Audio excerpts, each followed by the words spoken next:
Hello guys, ಎಲ್ಲರಿಗೂ ನಮಸ್ತೆ. Welcome to my channel ಗೃಹಲಕ್ಷ್ಮಿಗೆ. ಇಂದಿನ ವಿಡಿಯೋ ರಿಲೇಟೆಡ್ ವಿಡಿಯೋನೇ ಇದು. ಸೊ ನೈಟ್ ರೊಟೀನ್ ನಿಮ್ಮ ಜೊತೆ ಶೇರ್ ಮಾಡ್ಕೊಂಡಿದ್ದೆ. ನೆಕ್ಸ್ಟ್ ಡೇ ರೊಟೀನ್ ಇದು ನಿಮ್ಮ ಜೊತೆ ಇವತ್ತು ಶೇರ್ ಮಾಡ್ತಾಯಿದ್ದೀನಿ ಸ್ನೇಹಿತರೆ. ವಿಡಿಯೋಗೆ ಯಾರಾದರೂ ಹೊಸದಾಗಿ ನೋಡ್ತಾ ಇದ್ದರೆ please subscribe my channel. Video ಪೂರ್ತಿ ನೋಡ್ಕೊಂಬನ್ನಿ. ವಿಡಿಯೋ ಪೂರ್ತಿಗೆ ಯಾವುದಾದ್ರೂ ನಿಮಗೆ ಇಷ್ಟ ಆಗೋ ಒಂದು ಪಾಯಿಂಟ್ ಇದ್ದೇ ಇರುತ್ತೆ. ಅದಕ್ಕೆ ವಿಡಿಯೋಗೆ ಒಂದು ಲೈಕ್ ಕೊಡಿ. ಸೊ ವಿಡಿಯೋಗೆ ಹೋಗ್ಬಿಡೋಣ ಬನ್ನಿ. ಇಲ್ಲಿ ಬಂದುಬಿಟ್ಟು ನಾನು ನೈಟೇ ಜೋಳದ್ದು ದೋಸೆ ಹಿಟ್ಟು ರೆಡಿ ಮಾಡಿ ಇಟ್ಕೊಂಡಿದ್ದೀನಿ ಅಂತಂದ್ಬಿಟ್ಟು ನಾನು ಶೇರ್ ಮಾಡಿದ್ದೆ ಲಾಸ್ಟ್ ವಿಡಿಯೋದಲ್ಲಿ.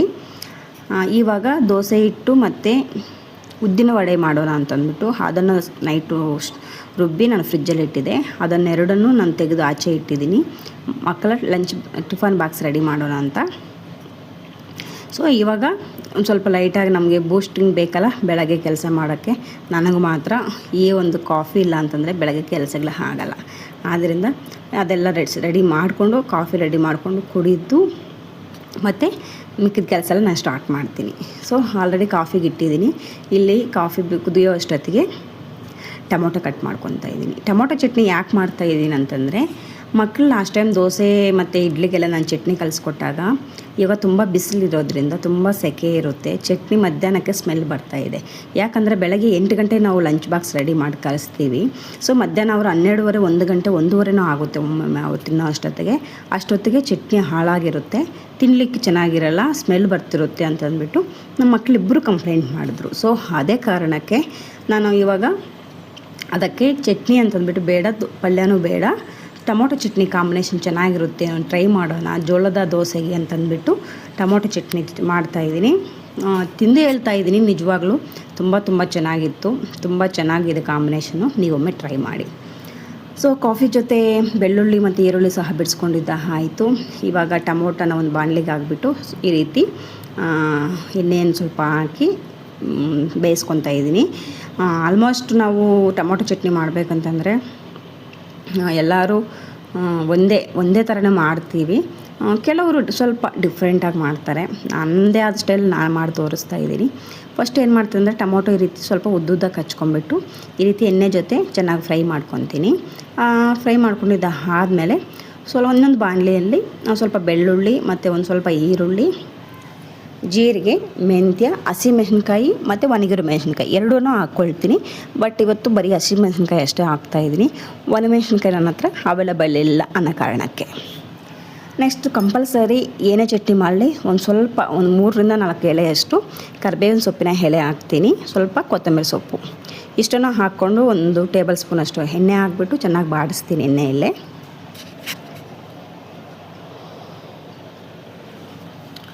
ಅದಾದಮೇಲೆ ಇನ್ನೊಂದು ಬಾಣಲಿ ಇಟ್ಬಿಟ್ಟು ಅದಕ್ಕೆ ಈ ಕಡೆ ನಾನು ಎಣ್ಣೆನ ಹಾಕ್ತಾಯಿದ್ದೀನಿ. ಯಾಕಂತಂದರೆ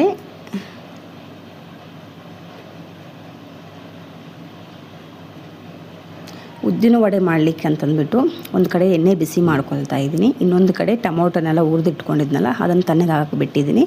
ಅದನ್ನು ಇವಾಗ ಮಿಕ್ಸಿ ಜಾರ್ಗೆ ಹಾಕ್ಬಿಟ್ಟು ಚಟ್ನಿ ರೆಡಿ ಮಾಡ್ಕೋಬೇಕು. ಸೊ ಸ್ನೇಹಿತರೆ, ಬೆಳಗ್ಗೆ ನಾವು ಒಂದು 6 ಗಂಟೆಗೆ ಎದ್ದಿದ್ದೀವಿ ಅಂತಂದರೂ ಸಾಮಾನ್ಯವಾಗಿ ಟಾಸ್ಕ್ ಇರಲ್ಲ. ಮಕ್ಕಳು ಲಂಚ್ ಬಾಕ್ಸ್ ಅಂತೂ ಇದ್ದಾಗ ಒಬ್ಬೊಬ್ರಿಗೆ ಒಂದೊಂದು ವೆರೈಟಿ ಬೇಕು, ಇನ್ನೊಬ್ರಿಗೆ ಮನೆಗೆ ಬೇರೆ ಏನೋ ಅವಶ್ಯಕತೆ ಇರುತ್ತೆ ಮನೆಯಲ್ಲಿ, ಅವ್ರಿಗೆಲ್ಲ ಅರೇಂಜ್ ಮಾಡಿ. ನಾವು ಬೆಳಗ್ಗೆ ಎಕ್ಸಸೈಸ್ ಮಾಡೋ ವುಮೆನ್ಸ್ ಏನೋ ಗೊತ್ತಿಲ್ಲ, ಬಟ್ ನನ್ನ ಒಂದು ಅನಿಸಿಕೆ ಪ್ರಕಾರ ಅಡುಗೆ ಮನೆ ಒಂದು ಎಕ್ಸಸೈಸು ಅಂದರೆ ಒಂದು ಒಳ್ಳೆ ಜಿಮ್ ಅಂತಲೇ ನಾನು ಹೇಳ್ತೀನಿ.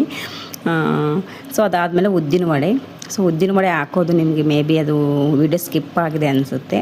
ಉದ್ದಿನ ವಡೆ ಮತ್ತು ಈ ರೀತಿ ಹಾಕಿ ಸ್ಮಾಲಾಗಿ ಹಾಕಿದ್ದೀನಿ, ಯಾಕಂದರೆ ಲಂಚ್ ಬಾಕ್ಸ್ಗೆಲ್ಲ ತುಂಬ ಚೆನ್ನಾಗಿರುತ್ತೆ ನೋಡಲಿಕ್ಕೆ ಅಂತ. ಮತ್ತು ದೋಸೆನೂ ತುಂಬ ಚೆನ್ನಾಗಿ ಬಂತು ಗರಿಯಾಗಿ. ಸೊ ಅಲ್ಲಿ ತುಂಬ ಬಿಸಿ ಇದ್ದಿದ್ದರಿಂದ ನಾನು ವೀಡಿಯೋ ಅಲ್ಲಿ ಮೊಬೈಲ್ ಇಟ್ಕೊಂಡು ಶೂಟ್ ಮಾಡೋಕ್ಕೆ ಆಗಲಿಲ್ಲ. ಯಾಕಂದರೆ ಸ್ಟವ್ ಹತ್ರ ಮೊಬೈಲ್ ಸ್ವಲ್ಪ ದೂರ ಇಡಬೇಕು ಅನ್ನೋ ಕಾನ್ಸೆಪ್ಟ್ ಎಲ್ಲರಿಗೂ ಗೊತ್ತೇ ಇರುತ್ತೆ. ಸ್ಟವ್ ಮತ್ತು ಅದೇ ರೀತಿ ಬಿಸಿನೂ ಜಾಸ್ತಿ ಬರ್ತಾಯಿತ್ತು. ನಮ್ಮ ಅಡುಗೆ ಮನೆಗೆ ತುಂಬ ಬಿಸಿಲು ಬರುತ್ತೆ. ಅದೇ ಕಾರಣಕ್ಕೆ ಇವಾಗ ನೋಡಿ ಪಟಾಪಟ್ ಅಂತಂದ್ಬಿಟ್ಟು ನಾನು ಲಂಚ್ ಬಾಕ್ಸ್ ರೆಡಿ ಮಾಡಿಬಿಟ್ಟೆ. ಒಂದು ಕೆಳಗಡೆ ಬಾಕ್ಸಲ್ಲಿ ದೋಸೆ ಹಾಕ್ತೀನಿ, ಮೇಲೆ ಬಾಕ್ಸಲ್ಲಿ ಚಟ್ನಿ ಹಾಕ್ತೀನಿ. ಅಕಸ್ಮಾತ್ ಪಲ್ಯ ಏನೇನಿದ್ರೆ ದೋಸೆ ಜೊತೆನೇ ನಾನು ರೋಲಿಂಗ್ ಮಾಡಿಬಿಟ್ಟು ದೋಸೆ ಜೊತೆ ಇಟ್ಬಿಡ್ತೀನಿ. ಇವತ್ತು ಪಲ್ಯ ಏನಿಲ್ಲ, ಬರೀ ಚಟ್ನಿ ಅಷ್ಟೇ ಕಲಿಸ್ತಾ ಇದ್ದೀನಿ.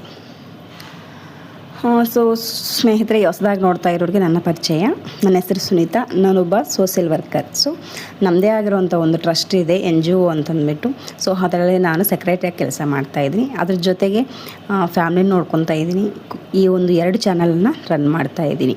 ಸೊ ನಿಮ್ಮೆಲ್ಲರ ಸಪೋರ್ಟು ನಿಜವಾಗ್ಲೂ ತುಂಬ ಚೆನ್ನಾಗಿದೆ ನನ್ನ ಒಂದು ಈ ಚಾನಲ್ಸ್ ಮೇಲೆ. ಇದೇ ರೀತಿ ಸಪೋರ್ಟ್ ಮಾಡಿ. ಖಂಡಿತ ನೀವು ಮಾಡೋ ಈ ಸಪೋರ್ಟು ಇನ್ನೊಂದಷ್ಟು ಜನಕ್ಕೆ ನನ್ನ ಕಡೆಯಿಂದ ಹೆಲ್ಪ್ ಆಗುತ್ತೆ ಅನ್ನೋ ಒಂದು ಉದ್ದೇಶ ಅಷ್ಟೇ. ಸೊ ಸುಮಾರಷ್ಟು ನಿಮ್ಮ ಹತ್ರ ಶೇರ್ ಮಾಡ್ಕೋಬೇಕು. ಫ್ಯೂಚರಲ್ಲಿ ನಾನು ಯಾವ ರೀತಿ ಕೆಲಸಗಳು ಮಾಡ್ತೀನಿ, ಏನೆಲ್ಲ ಸರ್ವಿಸ್ ಮಾಡ್ತೀನಿ, ಯಾವ ರೀತಿ ನಾನು ಒಂದು ಸೋಷಿಯಲ್ ಫೀಲ್ಡಲ್ಲಿ ಗುರುತಿಸ್ಕೊಳ್ತಾ ಇದ್ದೀನಿ ಅಂತಂದ್ಬಿಟ್ಟು ಪ್ರತಿಯೊಂದು ನಿಮ್ಮ ಜೊತೆ ಶೇರ್ ಮಾಡ್ತೀನಿ. ಕಂಪಲ್ಸರಿ ವೀಡಿಯೋಗಳನ್ನ ಪೂರ್ತಿ ನೋಡಿ ನಾನು ಏನು ಕಂಟೆಂಟ್ ಕೊಡ್ತೀನಿ ಅದು ನಿಮ್ಮ ಖಂಡಿತ ನನ್ನ ಒಂದು ಅನಿಸಿಕೆ ಪ್ರಕಾರ ಇಷ್ಟ ಆಗುತ್ತೆ ಅನ್ಕೋತೀನಿ. ಯಾಕಂತಂದರೆ ಬರೀ ಕುಕ್ಕಿಂಗ್ ವೀಡಿಯೋಸು, ಬೇರೆ ಬೇರೆ ಫ್ಯಾಷನ್ ವೀಡಿಯೋಸು, ಸೊ ಇಷ್ಟಲ್ದಿರ ಫ್ಯೂಚರಲ್ಲಿ ನನಗಂತೂ ಏನಾದರೂ ಒಂದು ಹೊಸ ಕಂಟೆಂಟ್ ಕ್ರಿಯೇಟ್ ಮಾಡ್ಕೋಬೇಕು ಅಂತ ಪ್ಲ್ಯಾನ್ ಮಾಡ್ತಾಯಿದ್ದೀನಿ. ಖಂಡಿತ ಎಲ್ಲನೂ ನಿಮ್ಮ ಜೊತೆ ಶೇರ್ ಮಾಡ್ಕೊಂಡು ಹಂಚ್ಕೋತೀನಿ. ನಿಮ್ಮೆಲ್ಲರ ಆಶೀರ್ವಾದ ನನ್ನ ಮೇಲೆ ಸದಾ ಇರುತ್ತೆ ಅಂತ ನಂಬಿಕೆಯಿಂದ. ಇಬ್ಬರು ಮಕ್ಕಳಿಗೂ ಒಂದೇ ಬಾಕ್ಸೇ, ಒಂದೇ ಸ್ಕೂಲ್ಗೆ ಹೋಗೋದ್ರಿಂದ ಲಂಚ್ ಬಾಕ್ಸು ಸಪ್ರೇಟಾಗಿ ಏನು ಇದು ಮಾಡಲ್ಲ. ಇಬ್ಬರು ಒಂದೇ ಕಡೆ ಕೂತ್ಕೊಂಡು ತಿನ್ನೋದ್ರಿಂದ ಒಂದೇ ಬ್ಯಾಗೆಲ್ಲ ಕೊಟ್ಟು ಕಳಿಸ್ತೀನಿ. ಸ್ವಲ್ಪ ಹೊತ್ತು ಅವನು ಎತ್ಕೊಂಡು ಹೋಗ್ತಾನೆ, ಸ್ವಲ್ಪ ಹೊತ್ತು ಇವನು ಎತ್ಕೊಂಡು ಹೋಗ್ತಾನೆ. ಸೊ ಮಕ್ಕಳಿಗೆಲ್ಲ ಬಾಕ್ಸ್ ರೆಡಿ ಮಾಡಿದ್ದಾಯಿತು, ಅವ್ರು ತಿಂದಿದ್ದ ಆಯಿತು. ಇವಾಗ ಸ್ಕೂಲ್ಗೆ ಹೋಗ್ಲಿಕ್ಕೆ ಅಂತಂದ್ಬಿಟ್ಟು ರೆಡಿ ಆಗ್ತಾಯಿದ್ದಾರೆ. ಶೂಸ್ ಎಲ್ಲ ವಾಶ್ ಮಾಡಿಕೊಂಡು ಅವರಷ್ಟಿಗೆ ಅವರೇ ರೆಡಿ ಆಗ್ತಿದ್ದಾರೆ. ಫಸ್ಟಿಗೆ ಅದೇ ಶೂಸ್ ಹಾಕಬೇಕಾಗಿತ್ತು, ಸಾಕ್ಸು ಹುಡ್ಕೊಡ್ಬೇಕಾಗಿತ್ತು, ಮತ್ತು ಇನ್ನೂ ಸಮಥಿಂಗ್ ಬೇರೆ ಬೇರೆ ಕೆಲಸಗಳೆಲ್ಲ ಮಾಡ್ಕೊಡ್ಬೇಕಾಗಿತ್ತು. ಸೊ ಇತ್ತೀಚೆಗೆ ಸ್ವಲ್ಪ ಬುದ್ಧಿ ಬರ್ತಾಯಿದೆ, ದೊಡ್ಡ ಮಕ್ಕಳು ಆಗ್ತಾ ಇದ್ದಾರಲ್ಲ. ಸೊ ಅವ್ರ ಕೆಲಸಗಳು ಅವರೇ ಮಾಡ್ಕೊಳ್ಳೋ ಅಂಥ ದೊಡ್ಡ ಮಕ್ಕಳು ಆಗಿದ್ದಾರೆ. ಹಾಗಾಗಿ ಸ್ವಲ್ಪ ಕೆಲಸ ಕಡಿಮೆ ಆಗಿದೆ ಅಂತ ನನ್ನ ಒಂದು ಅಭಿಪ್ರಾಯ. ಸೊ ಸ್ನೇಹಿತರೆ, ಇದು ನನ್ನ ಇವತ್ತಿನ ಮಾರ್ನಿಂಗ್ ರೊಟೀನ್ ಆ್ಯಕ್ಚುಲಿ. ಸೊ ಮಕ್ಕಳು ಸ್ಕೂಲ್ಗೆ ಹೋದ್ಮೇಲೆ ಸೊ ನಾನು ಬಂದುಬಿಟ್ಟು ಹಿಂದಿನ ದಿನ ನಾನು ಫ್ಲಿಪ್ಕಾರ್ಟ್ ಮಿನಿಟ್ಸಲ್ಲಿ ಸ್ವಲ್ಪ ಶಾಪಿಂಗ್ ಮಾಡಿದ್ದೆ. ಫೇಸಸ್ ಕನ್ನಡ ಅವ್ರದ್ದು ಕಾಜಲ್ ಮತ್ತು ಸೀಕ್ರೆಟ್ ಅನ್ನೋ ಪರ್ಫ್ಯೂಮು ಮತ್ತು ಡಾಟ್ ಆ್ಯಂಡ್ ಕೀ ಅನ್ನೋದು ಒಂದು ಲಿಪ್ ಬಾಂಬು ಇಷ್ಟನ್ನು ಆರ್ಡ್ರ್ ಮಾಡ್ಕೊಂಡಿದ್ದೆ. ಸೊ ಸ್ವಲ್ಪ ಕಾಸ್ಟ್ಲಿನೇ ಇದೆ ಇದು. ಸೊ ಫೇಸಸ್ ಕನ್ನಡ ಅವ್ರದ್ದು ಬಂದುಬಿಟ್ಟು 170 ಇದೆ ಕಾಜಲ್. ಇದು ತುಂಬ ಚೆನ್ನಾಗಿದೆ. ಮತ್ತು ಇದು ಡಾಟ್ ಆ್ಯಂಡ್ ಕೀ ಅಂತಂದ್ಬಿಟ್ಟು ಇದು ಲಿಪ್ ಬಾಂಬು. ಜಸ್ಟು ನಾನು ಬೇರೆ ಬೇರೆ ಲಿಪ್ ಬಾಮ್ಸ್ ಎಲ್ಲ ಯೂಸ್ ಮಾಡ್ತಾಯಿದ್ದೀನಿ, ಆದರೂ ನನ್ನದು ಒಂದು ತುಟಿ ಎಲ್ಲ ತುಂಬ ಡ್ರೈ ಆಗ್ತಾನೆ ಇತ್ತು. ಸೊ ಇದು ಒಂಥರ ತುಂಬ ಶೈನಿಂಗ್ ಇದೆ ಲಿಪ್ ಬಾಂಬು, ಮತ್ತು ಸ್ಮೂತ್ ಬರ್ತಿದೆ ಲಿಪ್ಸ್ ಸಹ, ತುಂಬ ಚೆನ್ನಾಗಿ ವರ್ಕ್ ಆಗ್ತಿದೆ. ಸೊ ಇದ್ರ ವರ್ತು 240 ರೂಪೀಸ್ ಆದ್ರೂ ತುಂಬ ಚೆನ್ನಾಗಿದೆ. ಮತ್ತು ಇದು ಪರ್ಫ್ಯೂಮು ರೇಟ್ ಬಂದುಬಿಟ್ಟು ಸೀಕ್ರೆಟ್ ಅಂತ ಬ್ರ್ಯಾಂಡು, ಅದು ಬಂದುಬಿಟ್ಟು 175 ಸಮಥಿಂಗ್ ಏನೋ ಇದೆ. ಸೊ ಈ ಮೂರನ್ನು ನಾನು ನಿನ್ನೆ ಶಾಪಿಂಗ್ ಮಾಡಿದ್ದು. ತುಂಬ ಯೂಸ್ ಆಗಿದೆ ನನಗೆ, ಪರವಾಗಿಲ್ಲ.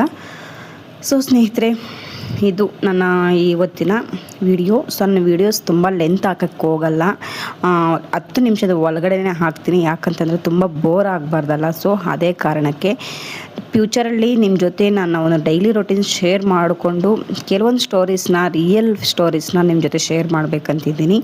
ಅಂದರೆ ನನ್ನ ಸ್ಟೋರೀಸ್ ಎಲ್ಲ, ನಾನು ಒಂದು ಬೇರೆ ಫೀಲ್ಡಲ್ಲಿ ಫೇಸ್ ಮಾಡ್ತಿರೋಂತಹ ಪ್ರಾಬ್ಲಮ್ಸು ಏನಿದೆ ಅದನ್ನು ನಿಮ್ಮ ಜೊತೆ ಶೇರ್ ಮಾಡಬೇಕಂತಿದ್ದೀನಿ. ಹೆಣ್ಮಕ್ಳ ಬಗ್ಗೆ ಕೆಲಸ ಮಾಡ್ತಾ ಇರೋದ್ರಿಂದ ಹೆಚ್ಚಾಗಿ ನಾನು ಅವ್ರ ಬಗ್ಗೆನೇ ನಿಮ್ಮ ಜೊತೆ ಶೇರ್ ಮಾಡ್ತೀನಿ. ಸೊ ಇದು ಯಾವುದೇ ರೀತಿ ಕತೆಗಳಲ್ಲ, ನಿಜ ಜೀವನದ ಕತೆಗಳು ನಿಮ್ಮ ಜೊತೆ ಶೇರ್ ಮಾಡ್ತೀನಿ. ಸೊ ಫ್ಯೂಚರಲ್ಲಿ ತುಂಬ ಕನಸಿದೆ ನನ್ನ ಚಾನಲಲ್ಲಿ. ಇಂಥವೆಲ್ಲ ಅಪ್ಡೇಟ್ ಮಾಡಬೇಕು, ಇಂಥವೆಲ್ಲ ಇದು ಮಾಡಬೇಕಂತ. ಪ್ಲೀಸ್ ಚಾನಲ್ ಸಬ್ಸ್ಕ್ರೈಬ್ ಮಾಡಿ.